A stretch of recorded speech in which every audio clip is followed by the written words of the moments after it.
Hello students, welcome to my YouTube channel. Myself, CMA Harsh Sompura. So जैसे कि कल टेक्सशन के एग्जामिनेशन है, तो आज मैं स्मॉल सम्स लेकर आया हूँ. ये स्मॉल सम्स आपको 100% यूजफुल रहेंगे. ये स्मॉल सम्स जितने भी मैं करवा रहा हूँ, ये 2-3 वीडियो आप देख के जाना, ताकि आपको इससे रिलेटेड ही शॉर्ट सम मिलेंगे. ठीक है, तो टाइम वेस्ट ना करते हुए एक रिक्वेस्ट के साथ वीडियो स्टार्ट करते हैं. जस्ट अ स्मॉल रिक्वेस्ट, अगर आपको ये वीडियो अच्छे लग रहे हैं तो please do like share and subscribe. जितना लाइक करोगे, शेयर करो अपने दोस्तों के साथ, जितने लोग ज्यादा देख पाएंगे उतना मुझे भी मोटिवेशन मिलता रहे. Thank you so much. Start करते हैं. ठीक है, तो पहला क्वेश्चन है, शॉर्ट समझिए. पहला क्वेश्चन पूछा हुआ है, net sale price of capital asset except residential house 38 lakh. मतलब उन्होंने बोल दिया कि नेट सेल प्राइस. आम कैपिटल गेन के अंदर मैंने प्रीवियस वीडियोस मैंने अपलोड कर चुका हूँ. ठीक है, वहां पे जाके आप देख सकते हो. नेट सेल कंसिडरेशन क्या होता है. नेट सेल कंसिडरेशन मतलब सेल्स के अंदर से आप ट्रांसफर एक्सपेंस माइनस कर देते हो, तो उसको बोलते हैं net sale consideration. Residential house के अलावा मतलब आप लैंड एंड बिल्डिंग के अलावा कोई भी चीज आपने बेची है और उससे आपने 38 लाख रुपीज कमाए हैं. टोटल प्रॉफिट आपका कितना है? 12,12,12,125. रेसिडेंशियल हाउस परचेज किया आपने 18 lakh. Find out tax free and taxable capital gain. देखो, आपको अगर सेक्शन मैंने जो करवाया था वो अगर आप याद करो, तो ये जो सेक्शन है 54F. ये सेक्शन है 54F, जिसके अंदर बोला गया था कि एक्सेप्ट लैंड एंड बिल्डिंग, या तो रेसिडेंशियल हाउस प्रॉपर्टी के अलावा कोई भी चीज आप सेल करो, और उसके अलावा आप कोई भी चीज सेल करो तो लॉन्ग टर्म कैपिटल गेन अगर हुआ, उसके सामने रेसिडेंशियल हाउस प्रॉपर्टी अगर आप परचेस करोगे, तो सेक्शन 54F के सेक्शन 54F जो है उसके मुताबिक आपको एग्जेम्पशन मिलेगा. तो सिंपल सिंपल उन्होंने जो पूछा है मैंने लिख देता हूँ. तो यहाँ पे नेट सेल कंसिडरेशन लिख देते हैं. Net sale consideration 38 lakhs. ठीक है भाई, हम क्या करेंगे, इसके अंदर से नेट सेल कंसिडरेशन जो था, टोटल प्रॉफिट. अब नेट सेल कंसिडरेशन में से हम तो क्या करते हैं, कॉस्ट ऑफ एक्विजिशन और वो सारी चीजें माइनस करने के बाद उन्होंने बोल दिया कि भाई आपका टोटल प्रॉफिट मतलब लॉन्ग टर्म कैपिटल गेन आपका आ गया होगा 12,12,125. ठीक है, ये तो टोटल प्रॉफिट है. अब लेस करना है आपको, ये प्रॉफिट जो है ना वही आपका लॉन्ग टर्म कैपिटल गेन है. यही आपका प्रॉफिट जो है वही तो लॉन्ग टर्म कैपिटल गेन होता है. उसके अंदर से हमें एग्जेम्पशन लेना है. तो लिखना है लेस सेक्शन 54F. 54F के हिसाब से आपको एग्जेम्पशन मिल रहा है. उसका कैलकुलेशन कैसे करना है, आपका फॉर्मूला मैंने बताया हुआ है. कैसे कैलकुलेशन करना है, अगर नहीं भी पता है तो ये वीडियो देख के चले जाओगे तो भी आ जाएगा. सिंपल सिंपल है, कितने रुपए की आपने एसेट परचेस की है वो लिखो. तो भाई 18 लाख रुपए का घर आपने परचेस किया, 18 लाख रुपीज का घर आपने परचेस किया ना. ठीक है, मल्टीप्लाई बाय प्रॉफिट कितना है. न्यूमरेटर में प्रॉफिट लिख दो एंड डिनोमिनेटर में नेट सेल कंसिडरेशन लिख दो. नेट सेल कंसिडरेशन जितना भी आपका आंसर है, that would be your exemption. 18 lakh multiply by 12,12,125 divided by 38.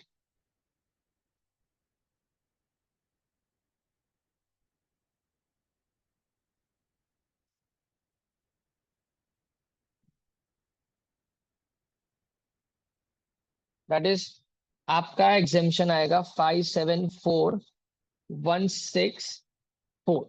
ठीक है, ये आपका आ जाएगा 574,164, 5,74,164. ये आपका एग्जेम्पशन हो जाएगा. इसमें से माइनस कर दो 12,12,125 में से 5,74,164 अगर आप माइनस करोगे तो ये आपका टैक्सेबल कैपिटल गेन आ जाएगा. ये आपका हो जाएगा टैक्सेबल कैपिटल गेन, और ये आपका एग्जेम्प्ट हो जाएगा. सिंपल, प्रॉफिट आपका टैक्सेबल हो जाता और प्रॉफिट के अंदर से 54F के हिसाब से, फॉर्मूला के हिसाब से ये आपका एग्जेम्पशन है. डन है. ठीक है, अब सेक्शन बी जो है ना वो थियोरेटिकल है, तो भी बता देता हूँ फटाफट से. उन्होंने बोला show the basis of allocation. Departmental accounting मैंने बहुत अच्छे से करवाया, 3-4 सब मैंने जो करवाया ना, बैठे आएंगे अच्छे से वो देख के चले जाओ, आराम से आपको आ जाएगा पूरा चैप्टर, कोई इशू नहीं आने वाला. ठीक है, तो show the basis of allocation for the following expense. ये एक्सपेंस जो जीए है किस बेसिस के ऊपर अलोकेट करोगे. तो रेलवे फ्रेट का एक्सपेंडिचर होता है ना, वो डिपार्टमेंट में बांटने के लिए उसका बेस लिया जाता है परचेज का जो फिगर होगा ना उसके हिसाब से किया जाता है. लाइटिंग होता है लाइट पॉइंट्स के ऊपर. लाइट पॉइंट्स के ऊपर होता है। डिस्काउंट रिसीव्ड हमेशा परचेज के ऊपर हम बांटते हैं। Canteen expense, number of employees. देखो मैं जो चीज बता रहा हूँ ये याद कर लेना आराम से, इसके बेसिस के ऊपर ही आते हैं मार्क्स। रिपेयर्स, रिपेयर्स होता है ना, रिपेयर किसके ऊपर होता है? वैल्यू ऑफ एसेट्स के ऊपर होता है, ठीक है। तो एसेट्स की वैल्यू जो भी होती है, value of assets. Insurance of material, stock level, stock के ऊपर होता है। मटेरियल के ऊपर आपने इंश्योरेंस करवाया तो स्टॉक का जो आपका स्टॉक जो पड़ा होगा या मटेरियल जो भी पड़ा होगा उसके बेसिस के ऊपर आप बांटोगे। सिंपल है, बस इतनी चीज थी। ये थियोरेटिकल क्वेश्चन में सिर्फ इतना बेसिस ही लिखना था, ठीक है। फिर हम क्वेश्चन पे आते हैं, ये इन्वेस्टमेंट वाला क्वेश्चन है। Veeru had 12% government security on which interest paid on 30th June and 31st दिसंबर। देखो भाई, जब भी इन्वेस्टमेंट का सम हो ना, तो एक चीज बहुत इंपॉर्टेंट है, वो लिख लो कि कौन सी डेट के ऊपर आपको इंटरेस्ट मिल रहा है। तो 30th जून, तो मैं 30th जून लिख देता हूँ और 31st दिसंबर लिख देता हूँ। हाँ भाई, ये दो डेट मेरे को दिमाग में रखनी है। 1% brokerage paid on every transaction of the purchase and sales from the following details. Find out face value and capital value of security. ठीक है। फेस वैल्यू फाइंड आउट करना है और कैपिटल वैल्यू उन्होंने फाइंड आउट करने को उन्होंने बोली है। ठीक है भाई, दो चीजें आपको फाइंड आउट करनी है ना, सिंपल सिंपल चीज है। चीजें बहुत सिंपल है, अपने को इतना ज्यादा कुछ करने का नहीं है। देखो यहाँ पे एकदम सिंपल चीज ये है कि कौन सी चीज उन्होंने प्रोवाइड की है, हम उसके हिसाब से चलेंगे, ठीक है। चलो, सबसे पहले उन्होंने परचेज बोला है एंड एक्स इंटरेस्ट। जब परचेज बोला है, इन्वेस्टमेंट में मैंने सारे वीडियोस, आई होप सो अपने वीडियोस देखे। वीडियोस के अंदर मैंने बहुत अच्छे से इंट्रोडक्शन के साथ सब कुछ एक्सप्लेन किया हुआ है, ठीक है। तो यहाँ पे परचेज में जब भी कुछ ना बोला जाए ना, तो परचेज क्या मानने का? कम परचेज, क्यूमुलेटिव, कम परचेज मानने का, ठीक है। तो अब यहाँ पे क्या बोला है पहले वो करते हैं। परचेज जब भी हो, हम क्या करते हैं? परचेज जब भी हो, उन्होंने तो सिर्फ वैल्यू फाइंड आउट करने के लिए बोली है ना, तो हम क्या करते हैं? परचेज जितने रुपए का भी आप करो, कितने रुपए का भी आपने परचेज किया होगा, एक्स नहीं पता है, एक्स परचेज किया है 305, मल्टीप्लाई बाय 105 हमने किया होगा। सिंपल है ना, ये तो चलो नहीं पता। हम क्या करते हैं नॉर्मली, जितने रुपए आप बोलते हो ना कि 10,000 रुपीज का, 10,000 रुपीज के आपके फेस वैल्यू थी, उससे अपने 105 पे परचेज किया, 105 पे परचेज किया, तो इसका मतलब क्या? 105 पे परचेज किया तो मल्टीप्लाई बाय 105% आप करते हो ना, 105% आप करते हो, ठीक है।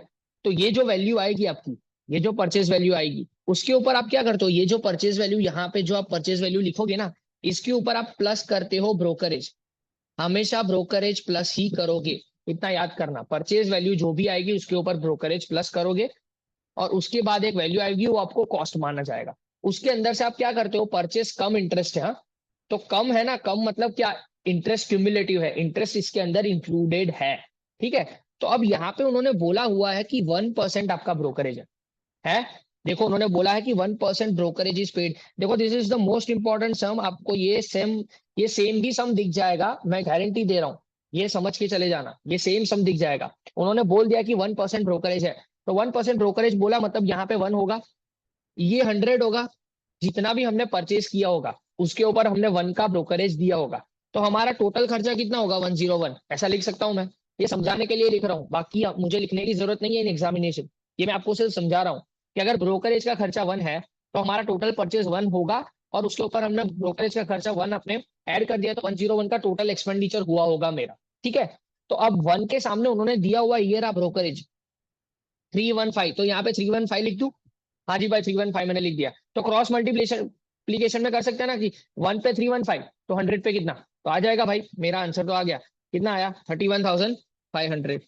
31,500, देखो 31,500 के ऊपर आप करोगे ना 1%, सीधा 315 आ जाएगा। तो आपका टोटल कॉस्ट कितना हुआ होगा? 31,500 प्लस 315 करोगे ना, तो आपका 31,000, ये आपका टोटल खर्चा हुआ होगा 31,815। आपने ये परचेस करते टाइम के ऊपर इतने पैसे दिए होंगे, लेकिन इसके अंदर इंटरेस्ट इंक्लूडेड होगा। कम इंटरेस्ट है मतलब इंटरेस्ट इंक्लूडेड है, तो हम यहाँ पे लेस करते हैं इंटरेस्ट जो इंक्लूडेड था।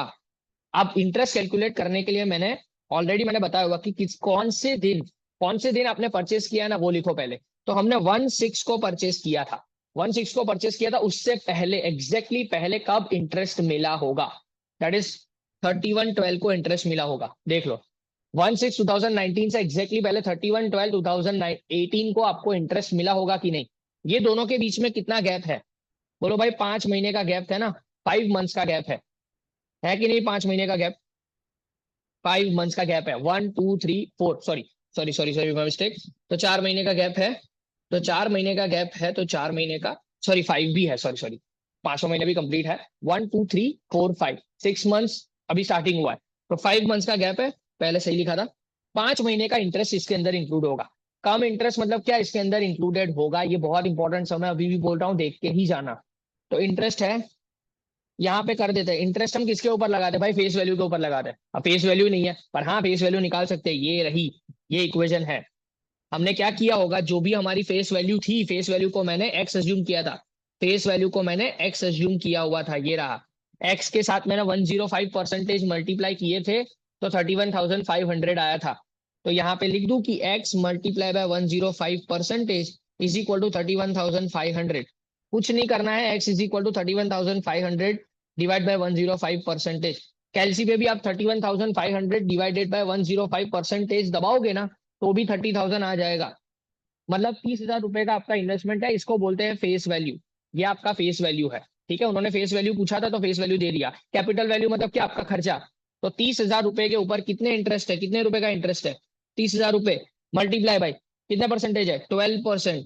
12% मल्टीप्लाई बाय 5/12, क्योंकि 5 महीने का इंटरेस्ट इसके अंदर इंक्लूडेड है। 30,000 into 12% into 5/12, that would be 1,500। 1,500 रुपये माइनस कर दो भाई, क्योंकि इसके अंदर इंटरेस्ट इंक्लूडेड है। 31,815 माइनस 1,500 रुपये, 30,315। ये आपकी कैपिटल वैल्यू आ गई। इसको क्या बोलते हैं, कैपिटल वैल्यू। कैपिटल वैल्यू मतलब क्या, आपका अल्टीमेट खर्चा ऑफ इन्वेस्टमेंट। क्यों, क्योंकि आपने खर्चा किया था 31,815, लेकिन उसके अंदर 1,500 रुपए का तो इंटरेस्ट का खर्चा था, इसी वजह से वो इंटरेस्ट मैंने माइनस कर दिया। तो 30,315 का आपका एक्चुअली इन्वेस्टमेंट परचेस करने का खर्चा है, और इन्वेस्टमेंट की जो फेस वैल्यू है वो 30,000 है। अभी भी बता रहा हूँ कि इन्वेस्टमेंट जो था, पहले मेरे पास वैल्यू नहीं थी, तो मैंने एक्स अज्यूम कर लिया, ठीक है। एक्स मल्टीप्लाई बाय 105% था, तो वो कितनी वैल्यू थी वो मुझे नहीं पता। सिर्फ यहाँ पे मेरे पास ये ब्रोकरेज ही था, तो वन ब्रोकरेज 1% था, ठीक है। तो हमारी परचेस कितनी होगी, 100, तो टोटल 101। तो वो इक्वेशन से मैंने डायरेक्टली फॉर्मूला पुटअप कर दिया, ठीक है। अब दूसरी चीज है, ये दूसरे वैल्यू का भी करना पड़ेगा। एक्स इंटरेस्ट है। एक्स इंटरेस्ट मतलब क्या, आप जब सेल करोगे तो जब पैसे मांगोगे ना, तो उसके अंदर इंटरेस्ट नहीं मांगोगे, सिंपल है, इंटरेस्ट अलग से मांगोगे। तो ठीक है, इसके अंदर भी उन्होंने बोला है, ठीक है। तो अब उन्होंने बोला है क्या, जब आप सेल करते हो तो सेल वैल्यू आप लिखते हो, सेल वैल्यू। सेल वैल्यू जितने रुपए को भी हो, सेल वैल्यू जितने रुपए की भी हो, लेस करते हो ब्रोकरेज। सेल करते हो ना, तब आपको ब्रोकरेज देना पड़ता है, तो आपका खर्चा होता है, तो उतना खर्चा मतलब आपकी, आपका इनकम उतना कम हो जाता है, ठीक है ना। तो सेल के अंदर से आप ब्रोकरेज माइनस करते हो, परचेस करते टाइम पे ब्रोकरेज हमेशा प्लस करते हो, देख लो। तो यहाँ पे सेल करते टाइम पे ब्रोकरेज माइनस कर दूंगा, तो इतने पैसे आपको मिलेंगे। तो सेल परसेंटेज कितना है ब्रोकरेज का, 1। ब्रोकरेज का परसेंटेज 1 है, ठीक है। सेल वैल्यू सपोज 100 है, आप ब्रोकरेज जितनी भी सेल करोगे, जितने रुपए का भी सेल करोगे, उसके ऊपर 1% आप ब्रोकरेज दे दोगे, तो अल्टीमेटली आपके हाथ में कितने रुपए आएंगे, 99। लॉजिकली समझोगे तो आ जाएगा। 100 रुपीज के सामने 1 रुपी का ब्रोकरेज दोगे, तो 99 रुपीज आपके हाथ में आ जाएगा। तो 1 के सामने कितना लिखोगे, 309। 1 के सामने कितना लिखोगे, 309 है। तो 309 के सामने इतना, तो 100 के सामने कितना, 30,900। तो 30,900 माइनस 309, तो आपका आ जाएगा 30,591।